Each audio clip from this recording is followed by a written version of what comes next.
Olá a todos, muito boa noite. Estamos juntos mais uma vez para falar acerca do amor de Cristo, boas notícias em tempos de crise. Este amor que está connosco nos momentos em que estamos nos momentos em que estamos melhor e mais altos na nossa vida, nos pontos altos da nossa vida, e este amor que está connosco também nos momentos piores. Quando estamos mais em baixo, ali está Jesus.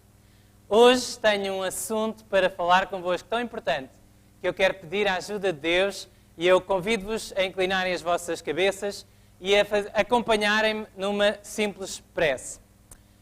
Querido Pai que estás no céu, obrigado por podermos estar de novo a falar sobre este tema tão maravilhoso, o tema do amor de Jesus. E eu quero pedir que esse amor dirija tudo o que vou dizer neste momento e que cada coração que está a ouvir ou a ver esta mensagem possa ser atraído para Ti. É o que eu peço em nome de Jesus. Amém. Esta noite vamos falar acerca de desilusões. As desilusões podem ser boas. Deus tem sempre algo melhor para ti e para mim. Cornélia Arnolda ten Boom, ficou mais conhecida como Corrie ten Boom. Corrie ten Boom nasceu na Holanda. Era uma holandesa e resistente na Segunda Guerra Mundial. Esta mulher, com a sua família, refugiaram em sua casa muitos judeus que fugiam dos nazis, da Gestapo. Corrie tinha no seu quarto, era exatamente no quarto desta mulher, que havia uma parede falsa e que havia uma passagem secreta para um pequeno espaço por detrás desta parede, onde no dia em que Corrie e as pessoas da sua família foram presas pelos nazis, 6 pessoas, 6 judeus, refugiaram-se naquele pequenino buraco e conseguiram escapar. Mas Corrie e a sua irmã Betsy e o seu pai acabaram por ser presos e outros elementos da sua família. Mas o seu pai morreu 10 dias depois, não aguentou, estava doente. E a sua irmã também chegou a morrer no campo de concentração de Ravensbrück. A sua irmã Betsy tinha uma anemia crónica e era uma mulher muito sofrida. Mas era uma mulher cristã, uma mulher de muita fé, assim como Corrie. E a Betsy agradecia a Deus todos os dias, quando estava no campo de concentração, pelas pulgas. Havia tantas pulgas no sítio onde ela dormia, que os guardas não a iam chatear, nem ela, nem a sua irmã, nem as outras companheiras, por causa de tantas pulgas que havia ali. E ela agradecia a Deus, porque quando os guardas vinham, era pior do que as pulgas. E então, Corrie viu a sua irmã morrer. E uma semana antes apenas, de todas as mulheres da sua idade serem mortas pelos nazis, naquele campo de Ravensbrück, Corrie foi libertada por causa de um erro burocrático. Até hoje ninguém sabe explicar muito bem. Mas Deus tinha um plano para esta mulher e ela passou o resto da sua vida, viveu até aos 91 anos de idade. Ela nasceu exatamente no dia 15 de abril de 1892 e faleceu no dia 15 de abril também, mas de 1983. E aos 91 anos de idade ela tinha viajado para mais de 60 países para falar às pessoas acerca do amor de Jesus, o amor de Cristo, as boas notícias, mesmo nos tempos de guerra, mesmo nos tempos de crise.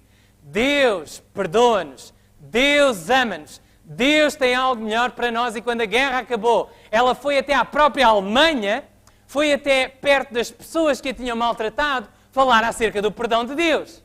Mas sabem, é fácil falar a pessoas que nós nunca vimos antes na vida, mesmo se sabemos que elas estiverem implicadas em coisas que nos fizeram mal. Mas uma noite em Munique, depois dela falar numa igreja, estava a cumprimentar as pessoas à saída e viu um homem alto, com um casaco cinzento, e ela reconheceu imediatamente.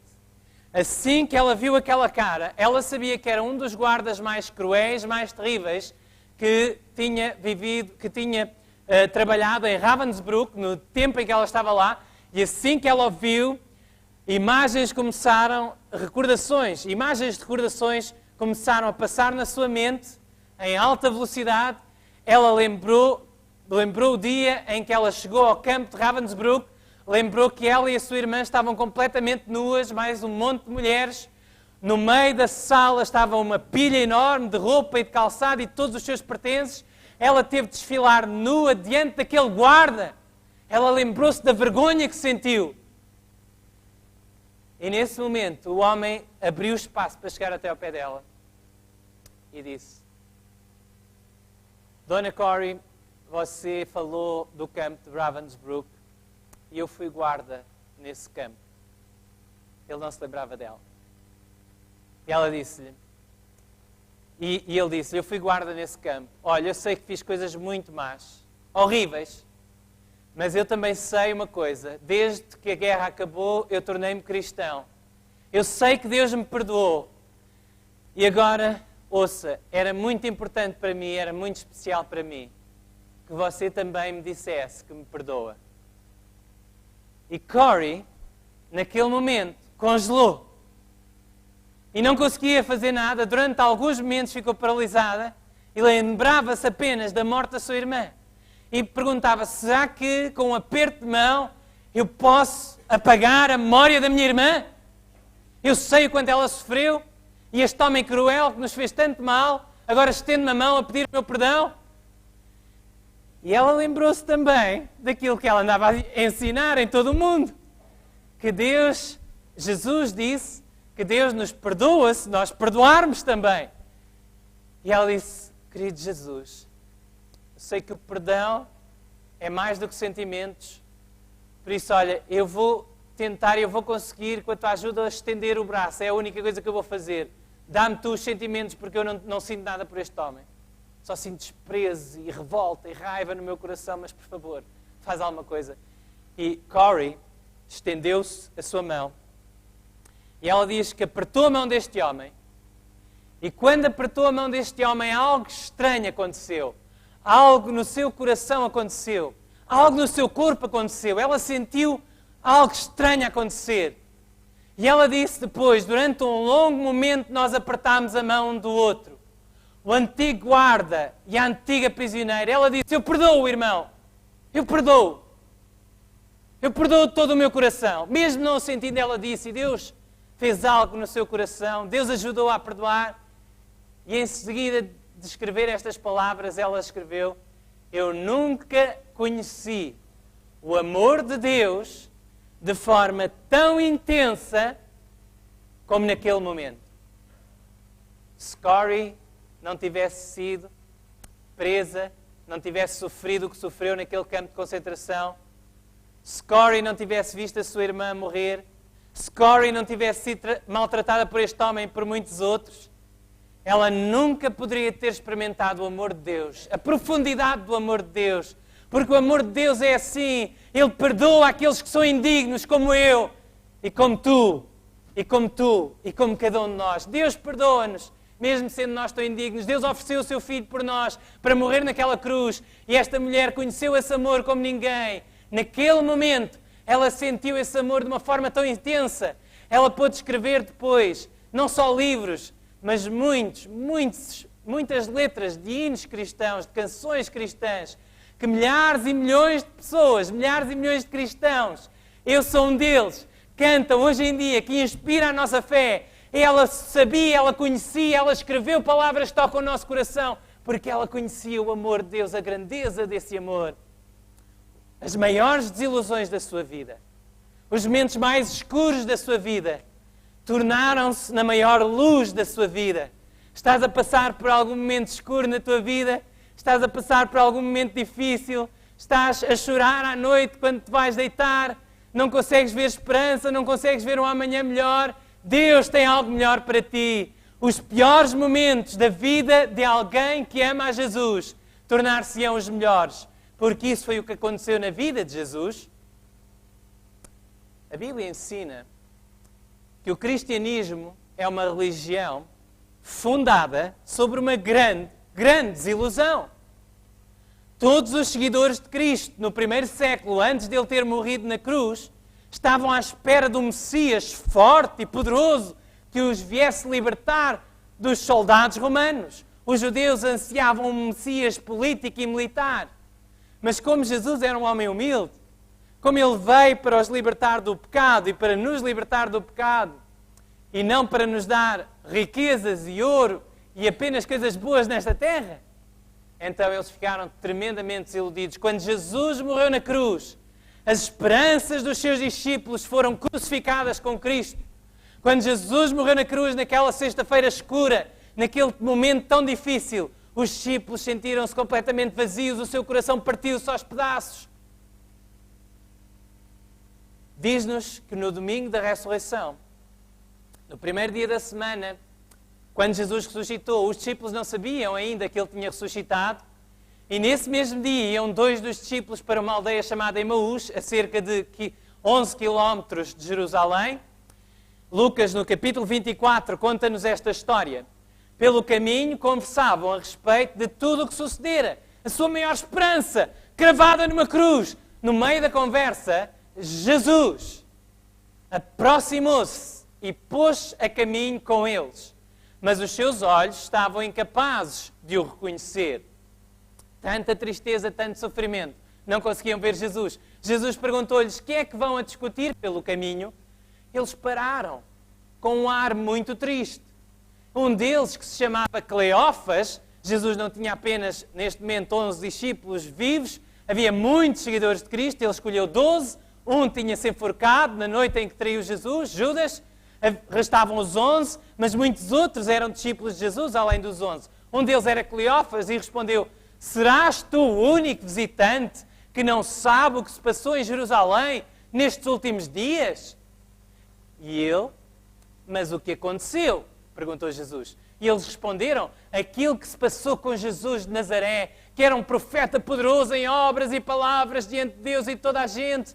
Os nossos chefes dos sacerdotes e as nossas autoridades entregaram-no para ser condenado à morte e pregaram-no numa cruz. E nós esperávamos, reparem a profecia, a esperança messiânica, baseada nas profecias do Antigo Testamento. Nós esperávamos que fosse Ele quem viria libertar Israel. Mas com todas estas coisas, já lá vão 3 dias desde que isto aconteceu. Quando eles chegaram à aldeia de Emaús, Jesus tinha estado a explicar-lhes de tal maneira as profecias do Antigo Testamento e que tudo aquilo que estava profetizado aconteceu naquela cruz, como era importante que o Messias morresse, que eles estavam tão espantados com este caminhante e não sabiam quem ele era, o dia estava a escurecer, tinham medo até de olhar para a sua cara, não percebiam como é que ele sabia tantas coisas. E eles disseram: vem connosco, por favor, vem comer alguma coisa, já é tarde. Ele queria ir mais além, mas o Evangelho de Lucas diz-nos que eles convidaram-no. E quando Jesus partiu o pão, eles viram as mãos feridas de Jesus. E de repente, perceberam. Estavam diante do Cristo vivo, mas Jesus desapareceu. E eles correram para Jerusalém, encontraram os 11 trancados, fechados à chave, com medo dos judeus. Mas já sabiam que Jesus estava ressuscitado, tinha aparecido àquele que o tinha negado, a Simão Pedro. E então diz-nos a Bíblia que Jesus apareceu no meio deles, mostrou-lhes as suas mãos e o seu lado, diz-nos João capítulo 20, verso 20, de sorte que os discípulos se alegraram, vendo o Senhor, depois de tocarem naquelas mãos, depois de verem que não era um fantasma, o seu coração encheu-se de uma alegria tão grande, tão grande, tão grande, que nada a poderia tirar.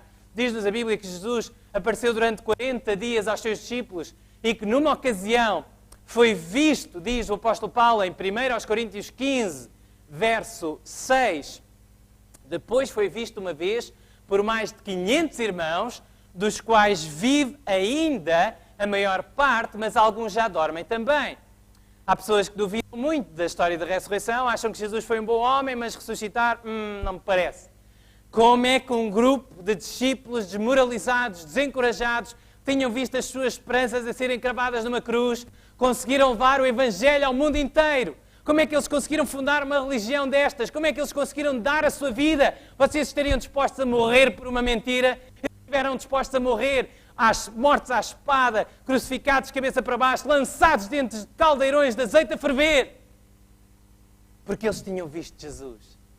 E o apóstolo Paulo, 30 anos depois, pôde afirmar, escrevendo aos Colossenses capítulo 1, verso 23, se na verdade permanecerdes fundados e firmes na fé, e não vos moverdes da esperança do Evangelho que tendes ouvido, o qual foi pregado a toda a criatura que há debaixo do céu, e do qual eu, Paulo, estou feito ministro.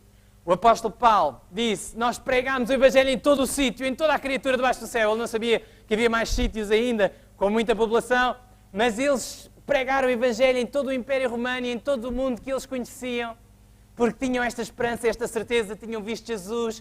A maior dor, a maior tristeza, a maior angústia, a maior desilusão, tornou-se a maior esperança, a maior luz, tornou-se aquilo que Deus tinha de melhor para eles. Jesus, morrendo na cruz, perdoou os nossos pecados. E agora podemos ter a esperança da segunda vinda, para que Jesus viesse depressa. Eles pregaram o Evangelho para que todos pudessem conhecer. Passaram-se muitos anos, cerca de 1800 anos, e Jesus ainda não tinha regressado. Como é que Jesus disse que ia voltar tão depressa? Eles pregaram o Evangelho no mundo quase todo, que eles conheciam. Mas o mundo era maior. O Evangelho tinha de ir ainda a outras nações. E então Jesus ainda não tinha voltado 1800 anos depois. E houve uma outra grande desilusão na história do cristianismo. Que ficou conhecido como o grande desapontamento. E estava profetizado na Bíblia, no livro de Daniel e de Apocalipse. 2 grandes livros de profecias na Bíblia. No Antigo Testamento, o livro de Daniel, 12 capítulos, um pequenino livro. E no Novo Testamento, o último livro da Bíblia, Apocalipse, 22 capítulos, grande livro, extraordinário livro. Daniel e Apocalipse, reparem, no capítulo 12 de Daniel, verso 4, diz, e tu, Daniel, encerra estas palavras. Reparem que Daniel escreveu as palavras deste livro 600 anos antes de Cristo. Tu, Daniel, encerra estas palavras e sela este livro até ao fim do tempo. Então, o livro estaria selado e encerrado até quando? Até ao fim do tempo. Muitos correrão de uma parte para a outra e o conhecimento se multiplicará. No fim do tempo, as pessoas vão conhecer melhor este livro e vão compreender estas profecias. E eu espero que isso se realize aqui esta noite. E ele disse, vai Daniel, porque estas palavras estão fechadas e seladas até ao tempo do fim. Daniel não compreendia. Daniel, no verso 8 do capítulo 12, disse, eu ouvi, mas não compreendia todas aquelas visões, havia partes das visões que eles não compreendiam, mas o anjo disse, olha, estas palavras estão fechadas e seladas até ao tempo do fim, escreve aquilo que eu te estou a mostrar, sei que não vais compreender tudo, se não compreendem tudo acerca das profecias, não se preocupem. Daniel também não compreendia, e mesmo assim foi salvo, e diz-nos a Bíblia que o anjo disse, estas palavras estão fechadas e seladas até ao tempo do fim. E o tempo do fim começou a chegar. 1700 anos depois da morte de Cristo, um homem que vocês conhecem bem, chamado Isaac Newton, conhecido por ser aquele que muitos consideram o pai da ciência experimental, da ciência como nós a conhecemos hoje, um grande cientista, um grande matemático. Este homem, Isaac Newton, encontrou nas profecias de Daniel e de Apocalipse coisas matemáticas. Coisas que batiam certo, ele era bom nos números, ao contrário de eu, ao contrário de mim, mas então ele encontrou coisas tão maravilhosas, escreveu um livro chamado Observations upon the Prophecies of Daniel and Apocalypse of St. John, observações sobre as profecias de Daniel e Apocalipse de São João, e então este homem foi publicada depois da sua morte em 1733, depois da sua morte em 1727, depois da sua morte em 1733 foi publicada esta obra e ele e muitos outros que seguiram o exemplo começaram a estudar as profecias de Daniel porque o tempo do fim estava a chegar. Reparem o que diz Apocalipse acerca do mesmo tema. Se lerem Daniel capítulo 12 e depois em vossas casas lerem o capítulo inteiro de Apocalipse capítulo 10 e compararem com Daniel capítulo 12, vocês vão ver que tem muitos paralelos. Bom, Daniel capítulo 12 e Apocalipse capítulo 10. Se lerem em vossa casa, vocês vão ver que tem muitos paralelos. Daniel recebeu a mensagem de um ser brilhante, vestido de linho, que estava com os pés sobre um rio. E em Apocalipse, João teve uma visão de um ser majestoso também, que estava com um pé sobre a terra e um pé sobre o mar, e viu o transporte que descia do céu, vestido de uma nuvem, e por cima da sua cabeça estava o arco celeste. E o seu rosto era como o sol, e os seus pés como colunas de fogo. Agora reparem, continuamos e diz, tinha na sua mão um livrinho aberto. Lembram-se que em Daniel capítulo 12 diz-nos lá que aquelas palavras iam estar o quê? Fechadas, seladas. O livro de Daniel ia estar selado até ao tempo do fim. Mas agora João vê um anjo que tinha um livro aberto e o pôs o seu pé direito sobre o mar e o esquerdo sobre a terra. E um pouquinho mais abaixo, no mesmo capítulo diz, e a voz que eu do céu tinha ouvido tornou a falar comigo. E disse, vai e toma o livrinho aberto da mão do anjo que está em pé sobre o mar e sobre a terra, diz o verso 8. E eu fui ao anjo dizendo-lhe, dá-me o livrinho. E ele disse-me, toma-o e come-o. E ele fará amargo o teu ventre, mas na tua boca será doce como mel. Alguma vez comeram uma coisa muito doce, muito boa, muito sabe, muito bem cá na boca, mas depois lá embaixo amarga e faz mal. Isto acontecia quando eu era estudante. Eu estou em França. Eles têm lá umas coisas parecidas. Isto era a minha vida passada, ok? Eu hoje não como estas coisas. Bom, eles tinham lá umas coisas parecidas com bolas de Berlim. E eu lembrava-me que aqui em Portugal existe uma coisa chamada bolas de Berlim. E aquelas eram tão parecidas, não tinham o mesmo molho. Bom, de qualquer maneira, eu hoje não como bolas de Berlim. Como podem ver, não como bolas de Berlim. Bom, de qualquer maneira, eu comi uma vez, não consegui comer às vezes nenhuma, comi uma ou duas vezes, eu ia para o quarto, aquilo sabia bem na boca, mas eu ia para o quarto, tinha um óleo qualquer esquisito, ia para o quarto mal disposto, doía-me o estômago, doía-me a barriga, doía-me tudo. E foi o que aconteceu com João. João pegou neste livrinho aberto, que era o livro de... Qual era o livro que estava fechado, que estava selado pelas profecias? O livro de Daniel, agora estava aberto. E este livro, quando começassem a compreender, quando começassem a estudar, quando começassem a fazer as contas matemáticas, como fez Isaac Newton, ia acontecer algo, ia acontecer um desapontamento, ia acontecer uma desilusão. Tu vais comer este livrinho, na tua boca vai ser doce como mel, mas no teu ventre vai ser amargo. E ele disse, me importa que profetizes outra vez a muitos povos e nações e línguas e reis. O que é que isto tudo significa? Em 1800, nos anos 1800, muitos autores cristãos estavam a profetizar o fim do mundo para entre 1843 e 1847. Mesmo em religiões não cristãs, as pessoas acreditavam que o mundo ia acabar. Sabem que os muçulmanos Baha'is esperavam a vinda do Bab, que era uma porta de acesso ao Messias encarnado, em 1844. Também, judeus na Europa esperavam em 1844 a vinda do seu Messias. Os judeus ortodoxos nunca aceitaram a Jesus como seu Messias, então eles esperavam a vinda do seu Messias para 1844. Vemos que havia vozes também contrárias à religião. Em 1844, Charles Darwin pôs por escrito, pela primeira vez pôs por escrito todas as ideias que serviram de base à sua publicação sobre a origem das espécies. E Karl Marx escreveu o seu livro em que ele dizia que a religião é o ópio do povo. Muita coisa estava a acontecer em 1844. E um homem chamado Guilherme Miller, ou William Miller, um agricultor norte-americano, que foi capitão na guerra de 1812, este homem estudou as profecias de Daniel e do Apocalipse e chegou à conclusão que Jesus deveria voltar por volta do ano 1843, entre 1843 e 1844. Ele nunca especificou uma data, mas os seus seguidores começaram a pressioná-lo, e então ele disse que acreditava que Jesus viria por essa altura. Em 1843 Jesus não veio. Em 1844 eles esperavam que Jesus viesse na primavera, Jesus não veio. Depois Miller e os seus seguidores, muitos deles, aderiram às ideias de um homem chamado Samuel Snow, que dizia que, de acordo com o santuário israelitas no passado, havia um dia muito importante, o dia das expiações, e que Jesus ia voltar exatamente nesse dia que no nosso calendário dava o dia 22 de outubro de 1844. E estes homens e estas mulheres, não apenas um punhado deles, os Estados Unidos da América tinha milhares, milhões de pessoas à espera da vinda de Jesus para esse dia, dia 22 de outubro de 1844. Eles queriam ver Jesus voltar, muitos deles venderam as suas possessões, todos estavam certos que Jesus ia voltar naquele dia, mas Jesus não voltou. O que é que aconteceu? O texto que serviu de base para as reflexões de Miller foi este.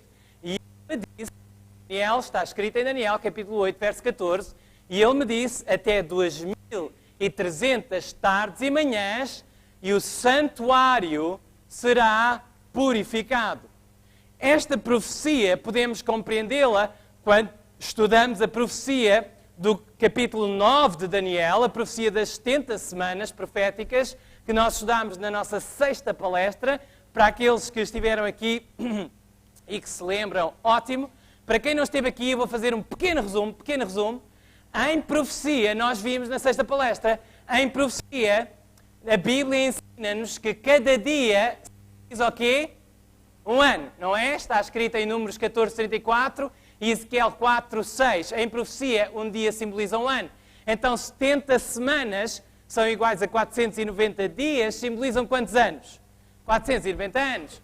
Então, a Bíblia diz-nos, em Daniel 9:24, apenas para refrescar a vossa memória, assistam em casa, no YouTube, está lá online, palestra número 6, acerca do perdão. O perdão de Deus, 490 anos de perdão, 490 anos especialmente dedicados ao povo de Israel.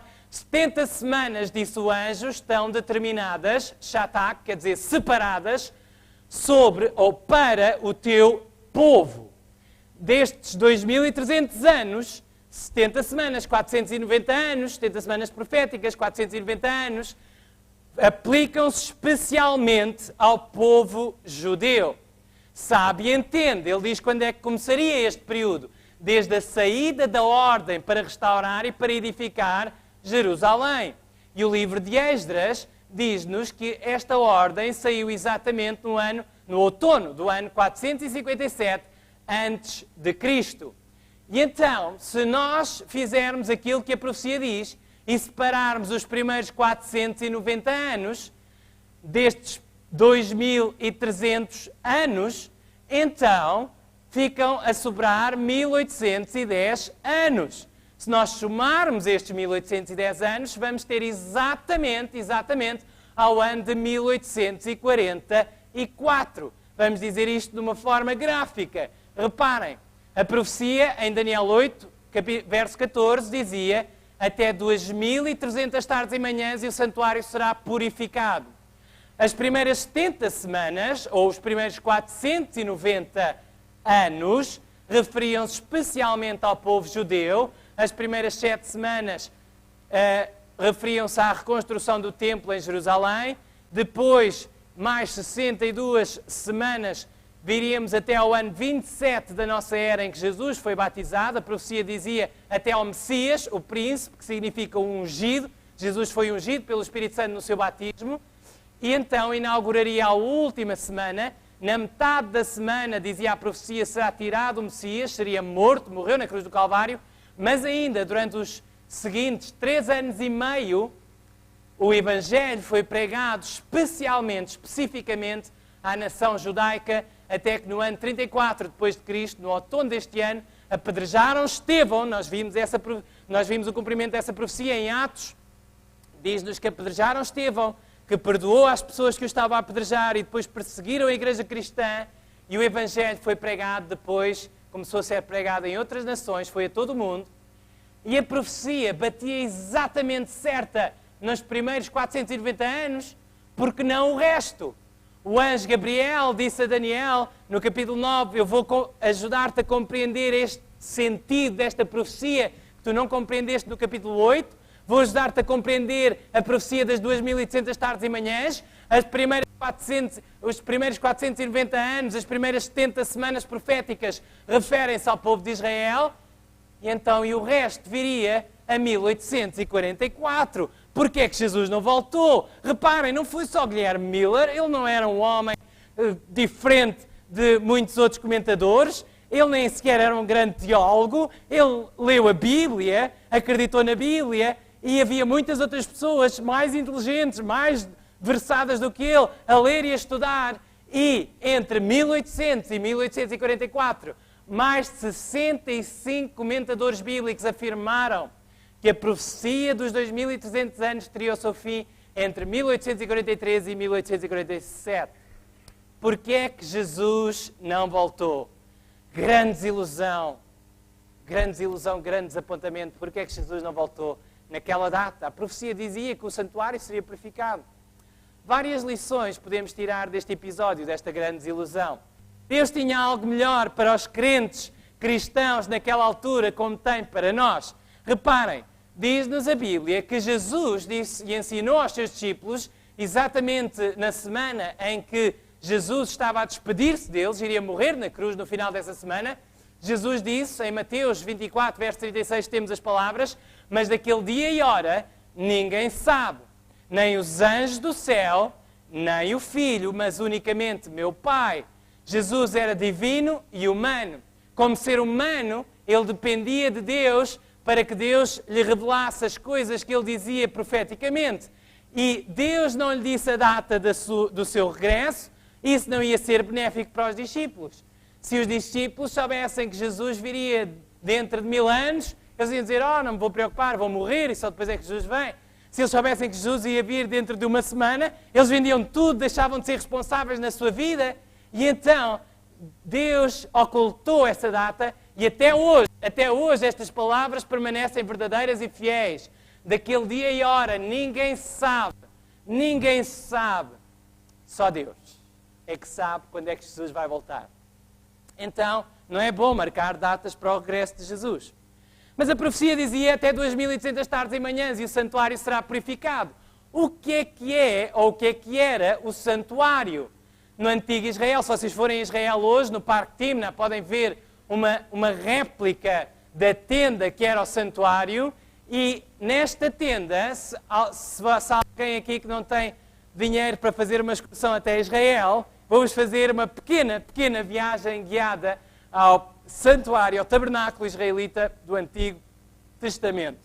Quando nós entrávamos, o primeiro móvel que nós víamos no recinto do tabernáculo era o chamado altar dos holocaustos.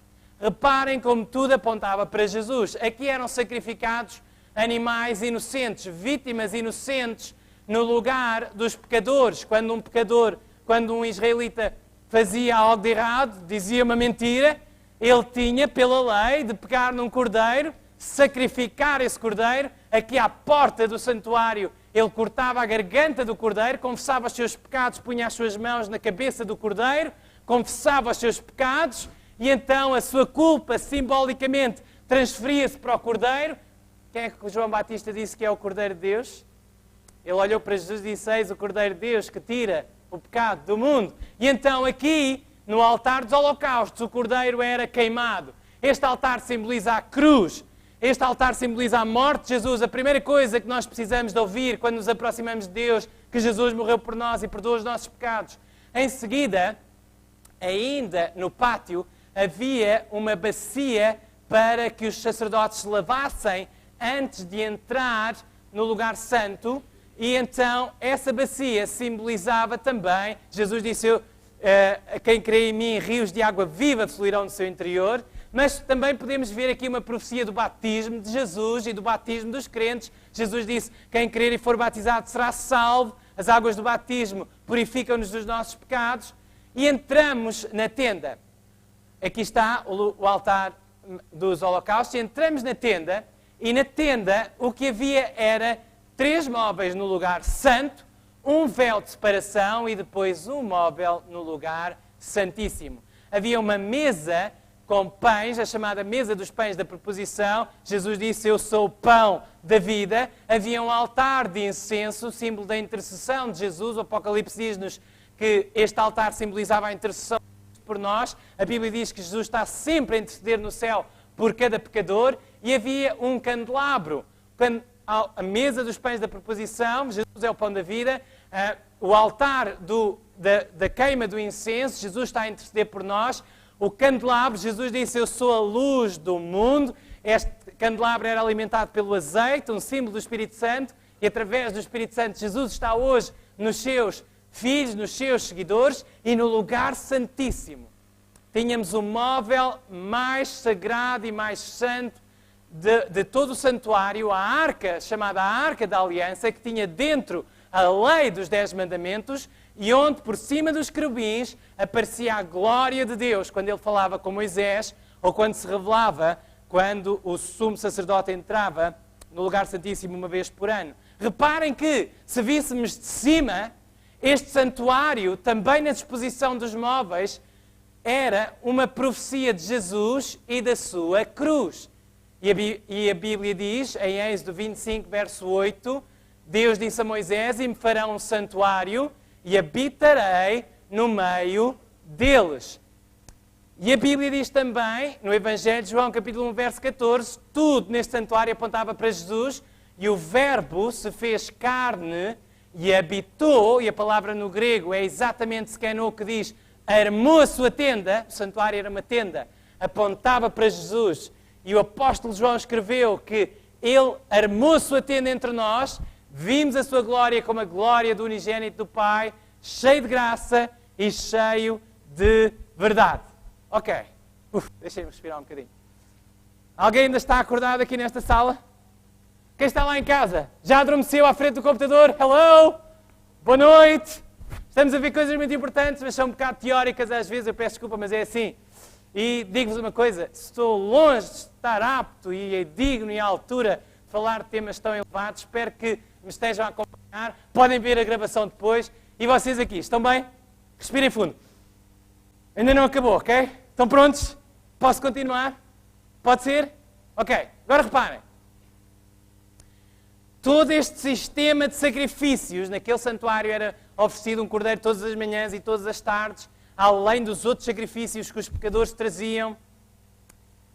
Todo este sistema de sacrifícios acabou quando Jesus morreu na cruz. Era um símbolo de Jesus Cristo. Mas quando Jesus morreu, o símbolo encontrou a realidade. Mateus capítulo 27, verso 51 diz, e eis que o véu do templo se rasgou em dois, de alto a baixo, e tremeu a terra e fenderam-se as pedras. O véu do templo rasgou-se em dois. O caminho para o lugar santíssimo, velado aos olhos da maior parte dos mortais, só o sumo sacerdote podia entrar lá uma vez por ano. Abriu-se. Deus mostrou através da cruz do meu filho, eu abro o acesso à humanidade, todos podem vir ter comigo através de Jesus. Era essa a mensagem dos sacrifícios.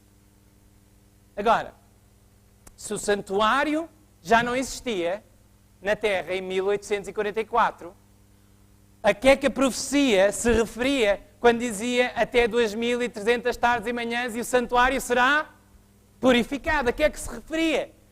Todos acreditavam naquela altura, e Guilherme Miller e os seus seguidores adotaram essas visões de como não existia um santuário no deserto, no antigo Israel, e o templo estava em ruínas em Jerusalém, então o santuário deveria ser a terra.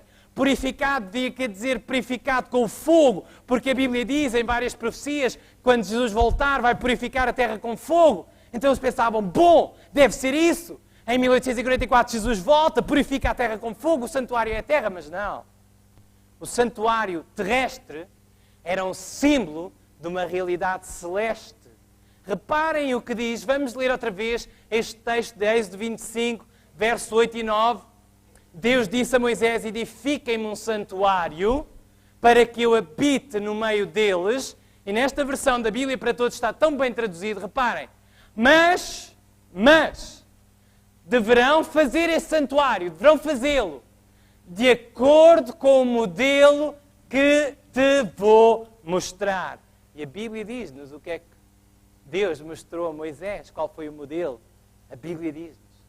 Reparem, um autor que estudou profundamente este assunto disse, quando Deus ordenou que Moisés erigisse um santuário, Israel evidentemente reconheceu que a estrutura serviria também de símbolo, este santuário, esta tenda no deserto era um símbolo da habitação celestial de Deus, daquilo que há e que está a acontecer no céu. Os querubins fundidos em ouro que repousavam sobre a arca da aliança e os querubins bordados no tecido do forro de linho do tabernáculo e do véu interior são evidência disso. Eles representavam as hostes angélicas que circundam o trono de Deus nas cortes celestiais, escreveu Francis Holbrook.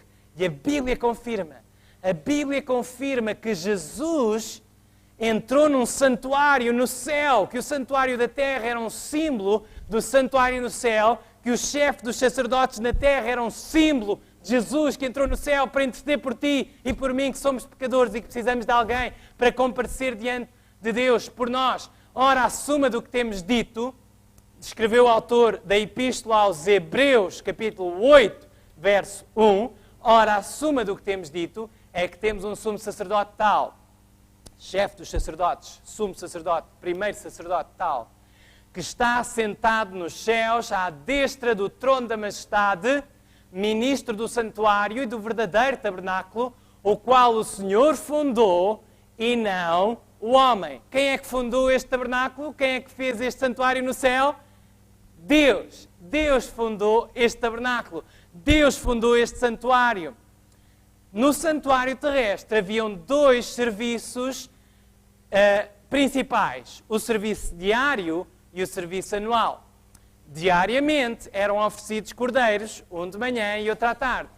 Diariamente, quando um pecador pecava, quando um pecador cometia um pecado, sim. Bom, quando um pecador se portava mal e cometia um pecado, ele tinha de levar um cordeiro, sacrificá-lo à porta do santuário, o sangue era levado para aspergir as pontas do altar dos holocaustos, era levado para dentro da tenda, era aspergido nas pontas do altar do incenso, símbolo de que os pecados passavam simbolicamente dos pecadores para o santuário. Às vezes os sacerdotes comiam a carne, símbolo de que os pecados passavam do povo para os sacerdotes, para o sacerdote. Símbolo de que Jesus carregou os pecados de todos nós na cruz. E os depois foram transitados para outro lugar, para o lugar santíssimo do santuário celestial. E depois havia o serviço anual em que o santuário era purificado. 2 bodes eram escolhidos. Um bode simbolizava o Senhor Jesus que morreu na cruz. Esse bode era sacrificado, era tirado à sorte. Um bode era sacrificado. O seu sangue era levado para dentro do santuário, para dentro do lugar santíssimo, onde estava a arca que tinha a lei que os pecadores quebraram, e por causa do sangue derramado de Jesus na cruz podem ser perdoados. E então aquele sangue daquele bode simbolizava o sangue de Cristo para remover os pecados daquele santuário. E então o sumo sacerdote saía do santuário, colocava as suas mãos sobre um bode vivo, e o bode vivo era levado para o deserto para morrer. O que é que isto tudo simbolizava? A Bíblia diz-nos em Hebreus 9, verso 24, porque Cristo não entrou num santuário feito por mãos, figura do verdadeiro, porém no mesmo céu, para comparecer por nós perante a face de Deus. Jesus entrou no céu. Jesus entrou no céu quando ascendeu desta terra e durante 1800 anos intercedeu por nós no lugar santo do santuário celestial. Mas em 1844, no fim da profecia das 2800 tardes e manhãs, o santuário do céu tinha de ser purificado. Podemos perguntar, o céu? Então se o céu é perfeito, como é que alguma coisa pôde sujar ali? Se eu pequei aqui nesta terra, como é que o santuário do céu ficou sujo?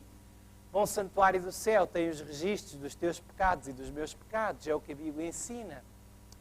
E Deus tinha de fazer uma obra para remover esses pecados daí, e quando Jesus voltar, os colocar sobre a cabeça do verdadeiro tentador que nos tentou no princípio. Reparem, a Bíblia profetiza, Daniel capítulo 7, verso 9, esta cena em que Jesus entrava no lugar santíssimo, e não só Jesus, reparem, eu continuei olhando até que foram postos os tronos no plural, e um ancião se assentou, o Pai sentou-se no lugar santíssimo. para fazer a última obra de juízo. Amanhã vamos falar do Tribunal de Deus. Amanhã vamos falar do juízo de Deus, as boas notícias do juízo, que são boas notícias para cada um de nós. O ancião de dias se assentou para o juízo, e a sua veste era branca como a neve, e o cabelo da sua cabeça como a pura lã, e o trono eram chamas de fogo, e as suas rodas de fogo ardente. Um rio de fogo manava e saía diante dele. Milhares de milhares o serviam, e milhões de milhões assistiam diante dele. Assentou-se o juízo e abriram-se os livros. Então no céu há o quê? O que é que há no céu? No lugar santíssimo do santuário celestial abriram-se o quê? Os livros. Para ver nesta terra, muitos homens e muitas mulheres fazem coisas muito erradas. E às vezes, se calhar, tu e eu fazemos coisas erradas. Mas há um Deus no céu. Deus não é um polícia. Deus não é alguém que está sempre a ver o que é que nós fazemos de errado, que é para nos castigar, mas Deus é alguém justo. Amanhã vamos falar sobre isso. Deus é alguém justo e Deus julgará com justiça. Os livros abriram-se e um que morreu por nós está ainda diante do Pai a interceder, mas a efetuar a última obra, a obra da investigação neste processo judicial nas cortes celestiais, a obra do juízo investigativo. Eu estava olhando nas minhas visões da noite e eis que vinha nas nuvens do céu um como o Filho do Homem. Amanhã vamos falar sobre este assunto, sobre o assunto da investigação neste julgamento de Deus. Não podem perder. O que é que está a acontecer no céu? Dirigiu-se ao ancião de dias e o fizeram chegar até ele. E foi-lhe dado o domínio e a honra e o reino para que todos os povos, nações e línguas o servissem. Jesus morreu na cruz. O véu do templo rasgou-se. Já não eram precisos mais sacrifícios de animais. Tinha sido feito o sacrifício de Deus no seu Filho Jesus. O Cordeiro de Deus morreu. E por causa da morte de Jesus, porque aquele véu se rasgou, porque agora nós podemos ter acesso diante de Deus, diante do Pai. A Bíblia diz-nos, visto que temos um grande sumo sacerdote, Jesus, Filho de Deus, que penetrou nos céus, retenhamos firmemente a nossa confissão. Porque não temos um sumo sacerdote que não possa compadecer-se das nossas fraquezas, porém um que, como nós, em tudo foi tentado, mas sem pecado. Cheguemos, pois, com confiança ao trono da graça, para que possamos alcançar misericórdia e achar graça, a fim de sermos ajudados em tempo oportuno. Estás a passar por uma grande desilusão na tua vida? Hoje, por causa de Jesus ter morrido na cruz do Calvário, tu podes chegar diante de Deus, mesmo que não o vejas, podes saber que há um santuário no céu, há um sítio no céu onde Deus reina, um sítio no céu onde Deus está a fazer a justiça, um sítio no céu de onde sairão as decisões para a tua vida e para a minha vida, um sítio no céu onde Jesus ainda está a interceder por nós, na última fase do seu trabalho no ministério celestial. E por causa dessa certeza estamos aqui hoje. Estaremos amanhã a falar sobre o que é que significa Jesus estar a interceder por nós nesse lugar. Mas, para os crentes em 1844, esta verdade ajudou-os a compreender aquilo que eles não tinham compreendido antes. A grande desilusão tornou-se numa grande luz. Reparem o que disse um homem que viveu esta grande desilusão, Hiram Edson. Hiram Edson foi um dos que sofreu grande desapontamento. Ele tinha sido um ativo pregador, pregou a muita gente acerca da vinda de Jesus e ele sabia que Deus estava com ele nesta mensagem de que Jesus ia voltar à Terra. E ele sabia que a profecia estava certa, as datas estavam certas, mas eles estavam enganados em relação ao acontecimento que ia ter lugar. E então, Hiram Edson escreveu: as nossas mais firmes esperanças e expectativas foram desfeitas. Nós chorámos até que o dia amanheceu. Dia 22 de outubro de 1844. O sol pôs-se. Passaram as horas. Chegou à meia-noite. Jesus não tinha voltado. Já era a terceira vez que eles tinham o coração tão apertado, à espera que fosse o dia da vinda de Jesus. Jesus não voltou. Eles choraram como crianças. No entanto, pela grande graça de Deus, este homem, na sua fé, entrou num celeiro que ele tinha ao pé de um campo de milho em sua casa. Entrou naquele celeiro, ajoelhou-se com alguns dos seus amigos e disse: vamos orar, vamos pedir a Deus que nos mostre alguma coisa. Não pode ser, a profecia estava certa, a data estava certa, o que é que aconteceu? E então ele começou a andar, ele disse: bom, vamos tentar confortar outros, de certeza que há pessoas com o coração partido, vamos tentar confortar outros. Deus não nos abandonou, toda a gente à sua volta, os vizinhos que não tinham acreditado na mensagem da vinda de Jesus, estavam a gozar, a ridicularizar os crentes que estavam à espera da vinda de Jesus. E então, este homem começou a andar pelo campo de milho com um outro homem e, a meio, algo aconteceu. Ele disse que parou. Eu vi distintamente e claramente que, em vez do nosso sumo sacerdote sair do lugar santíssimo do santuário celestial para vir a esta terra, no fim dos 2300 dias, ele, pela primeira vez, entrou nesse dia, no segundo compartimento desse santuário. E que ele tinha um trabalho a fazer no Santíssimo antes de vir a esta terra. Amanhã vamos falar sobre este trabalho, o que é que Jesus está lá a fazer. Mas isto serviu para consolar o coração deste homem. Ele começou a partilhar esta mensagem com muitos. Daqui, deste humilde começo, surgiu um movimento mundial, uma igreja que prega a esperança da vinda de Jesus, uma igreja que diz que o tempo do juízo já chegou. 17 milhões de pessoas hoje acreditam nisso. Acreditam porque alguém, não só a Ira Madsen, mas aqueles que com ele se ajoelharam e disseram: não, a profecia estava certa, algo aconteceu. E começaram a ler Apocalipse, capítulo 10. E viram que, a seguir a Apocalipse, capítulo 10, há outro capítulo. Alguém adivinha qual é? Leia em vossa casa. Capítulo 11. Fala-se sobre o santuário. E diz: iraram-se as nações, no final desse capítulo. Veio a tua ira e o tempo, estamos a viver o tempo do fim. E o tempo dos mortos para que sejam julgados. E o tempo de dares o galardão aos profetas teus servos. E aos santos e aos que temem o teu nome, e a pequenos e a grandes. E o tempo de destruíres os que destroem a terra. E abriu-se no céu o templo de Deus. E a arca da sua aliança foi vista no seu templo. E houve relâmpagos e vozes e trovões e terremotos e grande saraiva. Nesta arca há segredos para a tua vida e para a minha. Este fim de semana não vai acabar pela graça de Deus. Se Deus quiser eu viver. Este fim de semana não vai acabar sem eu partilhar contigo e com todos os que quiserem os segredos que estão nesta arca para a nossa felicidade. Jesus está a interceder num lugar santíssimo, no santuário celestial. Esta verdade tornou-se a maior esperança, a maior luz dos crentes em 1844, que permaneceram fiéis, que acreditaram, que choraram, que oraram. Este livro, o livro do Apocalipse, foi escrito por causa de uma grande desilusão no primeiro século da nossa era. Já muito poucas pessoas que tinham visto Jesus face a face, que tinham estado com Ele, estavam vivas. Já muito poucas pessoas que tinham visto Jesus ressuscitado estavam vivas. Apenas um dos 11 discípulos que sobreviveram no dia da cruz, apenas um estava vivo. O apóstolo João. Os romanos queriam silenciá-lo.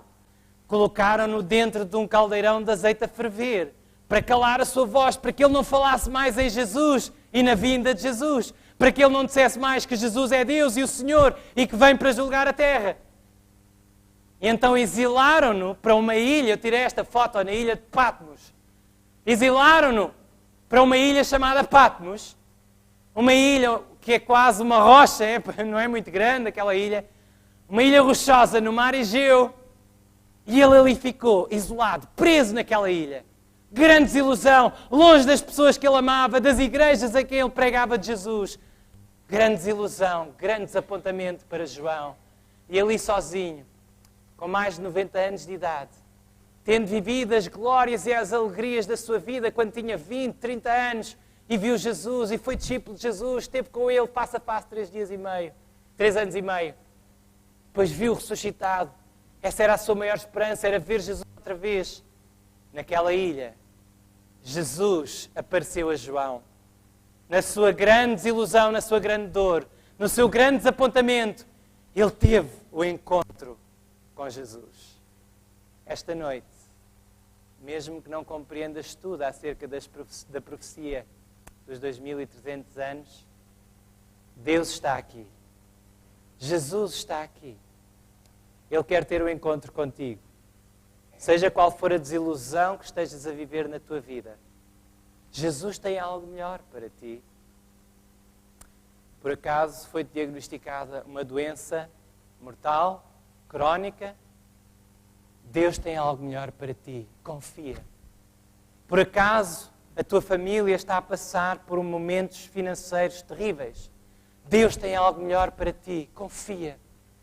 Será que a tua família se está a desfazer? Deus tem algo melhor para ti. A história da cruz e a história da profecia dizem-nos que nas nossas maiores desilusões, Deus tem algo melhor para ti. Confia. Deus quer ajudar-te. Mesmo que percas a tua vida ou a vida de um ente querido, Deus tem uma vida melhor para te oferecer, porque Jesus morreu para te dar a vida eterna. Amém.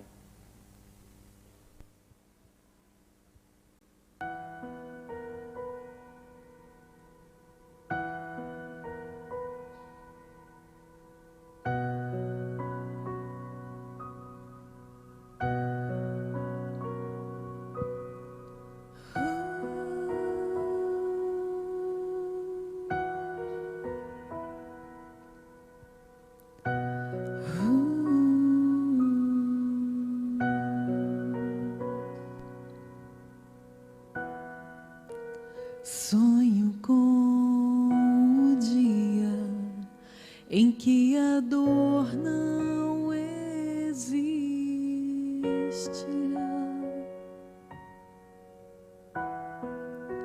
Sonho com o dia em que as flores não irão murchar. Preciso encontrar um lugar onde a paz reinará. Lá será o meu lar. Eu vou viver num lugar de amor. Eu vou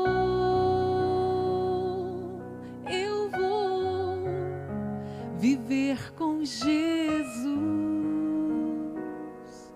a esperança para um mundo sem luz.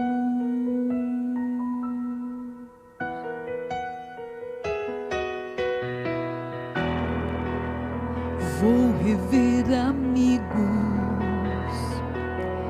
que se foram sem dizer adeus.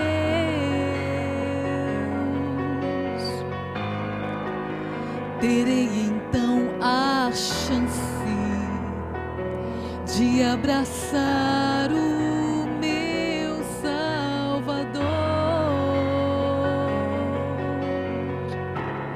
Eu preciso esquecer este mundo, quero me preparar. Aqui não é o meu lugar.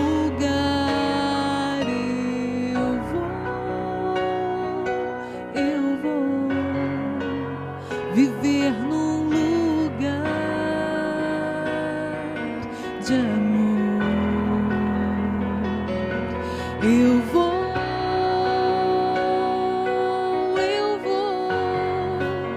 viver com Jesus,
Deus tem algo melhor para ti.